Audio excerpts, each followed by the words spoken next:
And with us now here in the studio is Steven Levy. He's a senior writer for Wired magazine. He's written 2 books about Apple, New Steve Jobs, for more than 25 years. Steve, good to have you here with us this morning. Good to be here. What are you going to remember most about him?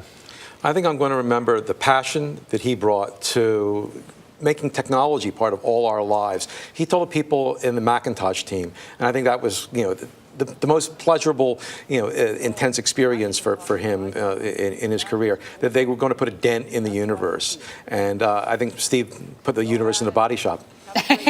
There's been a lot of talk about, and Steve Wozniak touched on this for us earlier today, about how he really did, and people's lives were so important to him, and the impact, the real impact on real life, not just on technology, was important to him. But how much of that thought process went into all of these products that we got from Apple? Was it real about changing your everyday existence? When you would ask him, how do you do it? How do you come up with something like, for instance, the iPod, that other people tried to do digital music before, and Apple did it, and it worked. And he said, we just want to make the kind of products we use for ourselves. We love music in this case, and this is how we wanted to listen to music.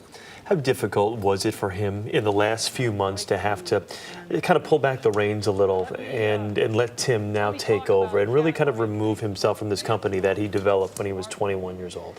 In his personal life, Steve was very private. He didn't really want to share that. He didn't want to do a celebrity thing. But so I don't know how he must have raged coming to grips with the diagnosis that he had. But I sensed the last few times I spoke to him that he had come to terms with it. That he realized that the things important to him were his family and Apple. And those were the things he concentrated on in his last year. We saw a lot in the presentations here. When we saw the iPhone 4 and the introduction of FaceTime, and when we saw things with the iPad, a lot of the focus in terms of the marketing was on, this brings you closer to your family. And it was full of pictures of kids and music that just, got you right in your heart. How much of that do you think came from Steve Jobs and his commitment to his own family?